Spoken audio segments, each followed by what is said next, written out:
나는 쇼핑한다. 고로 존재한다. 안녕하세요, 최 실장입니다. 여러분 뭐 쇼핑 즐기시나요? 저는 뭐 패션업 종사자로서 간간히 쇼핑을 합니다. 간간히. 우리 다 그런 경우 있을 거야. 뭐 기분 꿀꿀한 날 이렇게 뭐 친구들이랑 쇼핑 가끔 하면서 뭔가 이렇게 딱 득템하면서 이런 말 하죠. 역시 쇼핑은 정신 건강에 좋아. 근데 이거 되게 맞는 말입니다, 여러분. 여러분들도 많이 경험을 해봤을 거예요. 실제로 적당한 쇼핑은 우리에게 이런 심리적, 치료적 가치가 있어요. 왜냐면 이게 쇼핑이라는 것 자체가 본인이 이렇게 스스로 이렇게 선택을 해서 이렇게 구매를 하는 과정을 거치잖아요. 그래서 세상사 내 뜻대로 되지 않아. 하지만 쇼핑은 내 뜻대로 됩니다. 그래서 실제로도 많은 논문이나 이런 실험 결과상 그런 개인의 이런 통제력, 자율성 회복에 굉장한 도움이 된다고는 합니다. 그래서 리테일 테라피라 그래서 실제로 쇼핑 치료라는 것도 있기는 있습니다. 그렇다고 늘 나의 이런 모든 것들을 다 쇼핑으로 해결을 할 수 없죠. 근데 우리는 종종 혹은 너무 자주 지름신을 맞이해. 예쁜 게 많아서 트렌드가 빨리 바뀌어서 홧김 비용이라고 하죠. 열받고 스트레스 받아가지고 대신 쇼핑을 해. 그런데 이 모든 거를 실제로 다 쇼핑으로 해결을 할 수가 없어요. 왜냐? 우리의 통장은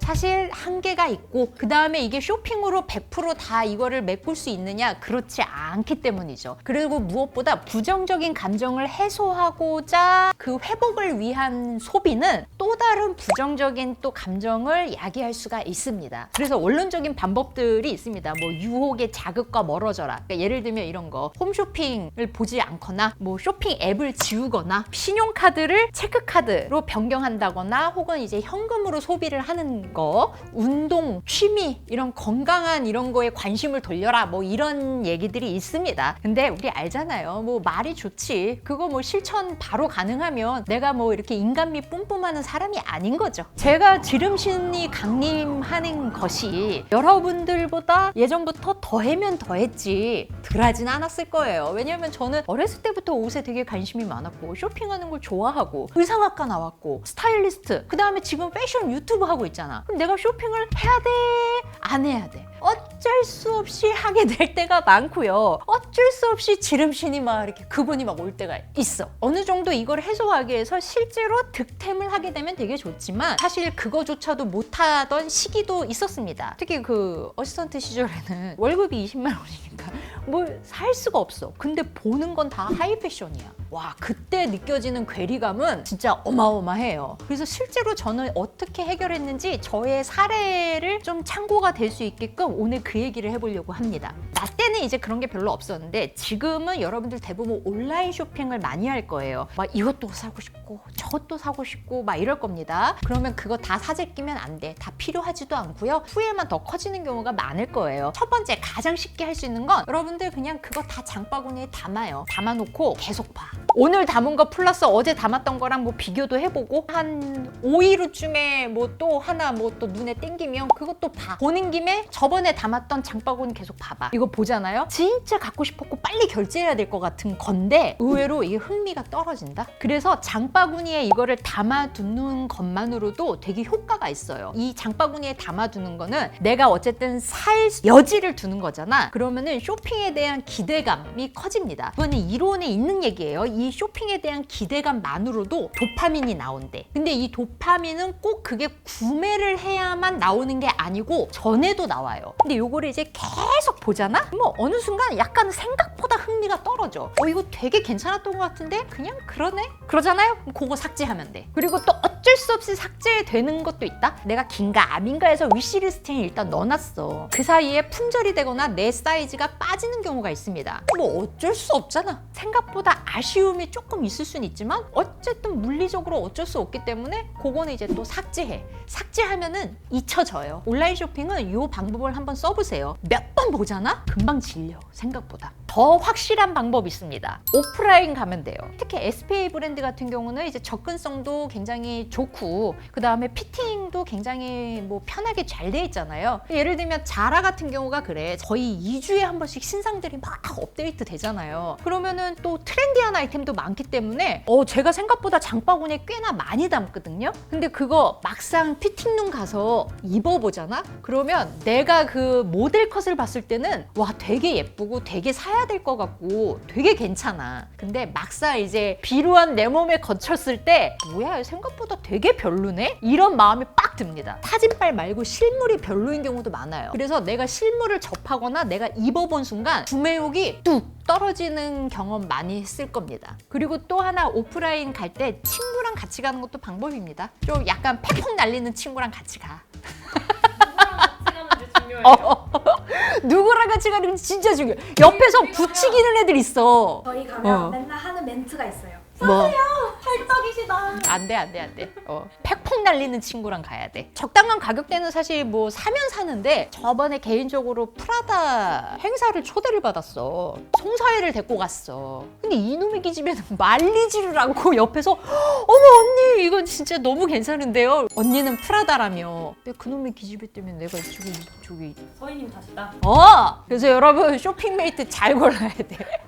옆에서 부추기고 이런 말고 진짜 팩폭 날리는 친구 데리고 가세요. 근데 잘 사긴 잘 샀어 그거는. 내가 왜냐면은 나는 악마잖아. 근데 생각보다 그 쇼핑 욕구라는 건요 소유보다는 그 소비 행위에서 해소되는 경우가 많아요. 그래서 제가 그 진짜 돈 없던 그 어시스턴트 시절에는 어떤 방법을 썼냐, 뭐 패션 매거진 화보 촬영하고 막 이런 현장 보면은 진짜 하이엔드 그 명품 브랜드들 컬렉션 옷들을 접하고 막 이래. 그걸 내가 어떻게 사? 저 못 사요. 하물며 백화점 내셔널 브랜드 옷도 못 사요. 그때는 온라인 쇼핑이라는 게 활성화되지 않았어. 그러면 가끔 이제 동대문 도매시장이나 어디 이제 보세샵 가가지고 뭐 이렇게 열심히 고르고 골라서 사기는 해. 근데 그것도 자주 못 사. 근데 뭔가를 사고 싶은 그 마음이 들 때가 있습니다. 그 당시에 저는 펜시점을 가요. 문구점. 이만큼 섹션이 스티커야. 그러면 스티커를 한참 고르는 거야. 그럼 진짜 얘는 너무 귀엽고 얘는 되게 예쁘고 한 20분 30분 이상 한참 골라요. 지금은 물가가 많이 비싸서 스티커도 막 2,000원 3,000원 하는데 300원에서 500원 이랬던 것 같아. 그래서 한참 골라가지고 한 10개 정도 담잖아요. 그럼 결제하면 3,000원에서 5,000원이야. 그거 근데 이렇게 예쁜 거 한참 골라서 사갖고 나올 때 그 쾌감이 되게 커요. 그래서 저는 그 방법으로 이 소비 욕구를 많이 풀었습니다. 옷에 관심이 많으니까 자꾸 옷을 보는데 장바구니에 담아 놓으시고 실제 구매는 잔잔바리 용품으로 해결을 하시는 게 방법이에요. 다이소 이런 데로 가세요. 잔뜩 담아도 한 뭐 3만 원, 4만 원 나올 거잖아. 만족감이 꽤 크다니까. 저희 점심에 양말 가게 가요.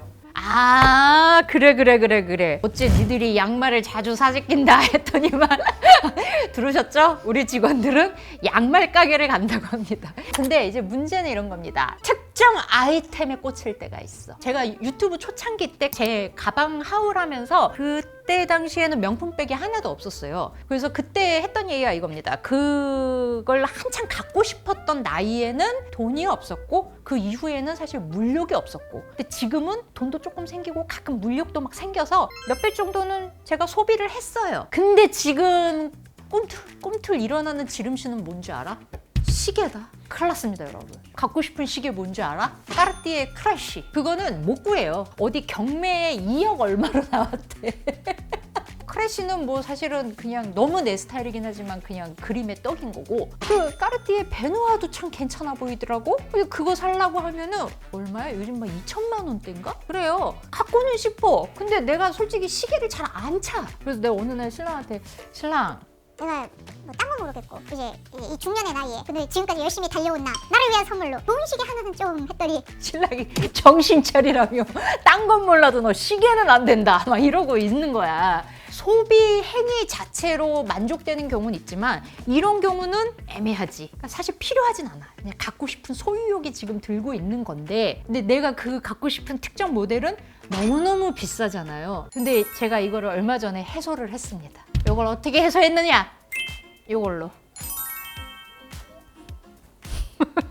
자, 시계라는 건 지금 기능이 아니라 어떻게 보면 이렇게 신미한 때문에 저는 갖고 싶은 거였는데, 약간 그런 클래식 시계는 많은 브랜드에서 나옵니다. 이렇게 가격대별로 브랜드마다 있습니다. 브랜드 이미지가 되게 크게 적용되는 아이템이에요. 그래서 저는 어떻게 옛날에 해소를 했느냐, 예전에도 내가 잠시 시계가 갖고 싶을 때가 있었거든. 그때는 이걸로 해소했습니다. 따단! 산지 벌써 한 10년 넘었나? 10년 다 됐나? 아무튼 그래요. 먼데이 에디션 제품이고요. 이게 시계줄 팔찌예요. 근데 시계줄이 그냥 메탈이 아니라 오색 찬란한 이 때깔이 유니크하잖아. 어머 이거 뭐야 하면서 이거 되게 만족하면서 샀었습니다. 막상 사니까 생각보다 많이 안 꼈어. 왜냐면 내가 이렇게 뭔가 이렇게 치렁치렁한 게 별로 안 좋아해서 반지 팔찌를 생각보다 잘 안 하거든요. 마음의 위안을 딱 삼았고요. 그로부터 조금 몇 년 지난 후에 산 거는 요겁니다. 짠! 요거는 시계라는 아이템에 대한 욕망도 채우면서 요 가운데 요 일러스트 누군지 아시겠어요? 꼬르속골목 가면은 포르노세티에 뭐 도자기도 있고 접시들도 있고 의자도 있고 막 그럽니다. 가구도 있고. 사실 그분의 그 일러스트 그 느낌을 제가 되게 좋아해요. 뭐라도 하나 사고 싶다 하는데 접시 하나만 살라 그래도 수십만 원이고 의자 하나만 살라 그래도 엄청 아무튼 비싸. 스와치와 그분이 콜라보를 한 라인이에요. 이게 가격대가 10만 원 초반? 이게 실제 내가 평소에 캐주얼하게 착용도 하면서 이게 되게 유니크하잖아. 그리고 스와치라는 브랜드가 어디 내놔도 부끄럽지 않은 브랜드야. 이 디자인 감성 너무 유니크하고 마음에 들고 내가 그분의 작품을 뭔가 하나 샀다 이렇게 되게 만족하고 있습니다. 그리고 또 바야흐로 몇 년이 흘러가지고 클래식 빈티지 시계는 갖고 싶은데 라는 생각이 또 고개를 딱 들 때가 있었어. 그땐 뭘로 메꿨냐? 넘버링의 시계고요. 성수동에 팝업 매장이 있길래 딱 갔어요. 시계처럼 생겼지만 여기 실제로 시계는 아니고 그 부분이 그냥 이렇게 메탈로 돼 있는 거. 근데 메탈도 약간 빈티지스러워가지고 되게 예쁘죠. 실제로 뭐 내가 시간을 보려고 시계를 차는 건 아니니까. 시간은 사실 핸드폰이 정확해요. 그래서 이건 너무 마음에 들어서 내가 2개를 샀어. 무릎을 다스린 게 맞으신가요? 아니 근데 다스린 거죠. 왜냐면은 수백 수천만 원짜리의 물욕을 내가 20만 원대였거든 하나에. 그걸로 메꾼 거니까. 근데 그때 당시만 해도 내가 까르띠에에 대한 욕망은 없었거든. 요즘 까르띠에에 대한 욕망이 막 생기는 거야. 워워워워 하면서 지른 게 요것입니다. 까르띠에랑은 완전 디자인이 달라요. 롤렉스 뭐 그런 쪽 메탈 시계랑 비슷한데 그거를 비스꾸물에 따라 한 걸로는 안 돼. 안에 미키마우스가 있습니다. 매니시한 느낌인데 안에 미키마우스 얼마나 귀염뽀짝하고 유니크해. 그리고 또 하나 샀어. 와 이거는 하울이었나요? 이 영상 역시. 클래식한 듯 하면서도 또 빈티지예요. 안에 요 판때기 컬러가 여러 개 있는데 저는 요거 아쿠아블루인가 했어요. 약간 빈티지한 느낌이 있습니다. 컬러감 되게 묘해요. 이거는 카시오 제품이고 5만 원 아래였어. 디자인으로는 이거 뭐 하나 나무랄 게 없잖아. 시계에 꽂히니까 내가 시계를 몇 개 이렇게 영상을 본 거야. 근데 유튜브에 시계를 진짜 고가부터 이렇게 많이 소장하고 있는 분들도 카시오 이런 거는 또 다 인정하더라고. 그래서 그거 보고 아하 하면서 산 거거든요. 지금 아주 그래서 만족하고 있습니다. 크래쉬는 뭐 넘사벽이니까 뭐 생각도 못하고 베누아 까르띠에 베누아 있어야 될 것 같은데 요즘 막 이런 생각 엄청 들었거든. 캐주얼에 베누아 차면 이럴 것 같고 막 나 막 그 정도 가질 이제 자격 된 것 같고 막 이런 생각이 요즘 막 제가 정신이 빠져가지고 들었는데 요걸로 지금 행복해요. 저 모르죠. 이제 또 한 55살 됐을 때쯤에 그분이 또 올지. 오늘은 이제 쇼핑 하울이자 이런 쇼핑에 대한 심리, 그 다음에 이런 현실적인 대처법 공유하려고 지금 이 영상 켰습니다. 저는 지금 저의 경험에 입각해서 지금 이 아이템들 보여드린 거잖아요. 그래서 여러분들도 여러분들의 그 노하우가 있으시다면 같이 이렇게 댓글로 공유를 했으면 좋겠어요. 그리고 제가 그 예전에 명품 좋아하는 사람들의 특징에서도 이제 언급을 했었는데 좀 지나칠 정도로 쇼핑에 대한 강박, 중독처럼 느껴진다 하시는 분들, 우리의 또 심리적인 그런 요소도 굉장히 커요. 쇼핑 중독이라고 의심될 정도로 조금 내가 좀 심하다 하시는 분들은 감기 걸리면 병원 가듯이 그런 거 심리적 상담이나 이런 것들 좀 적극적으로 좀 해보시는 것도 저는 방법인 것 같습니다. 그래서 우리 모두 이런 건강한 소비 습관 딱 만들어지길 바라는 이제 그 언니의 마음 담아서 오늘 영상 올리고요. 오늘 영상 도움되셨다면 좋아요, 구독 눌러주시고 안녕.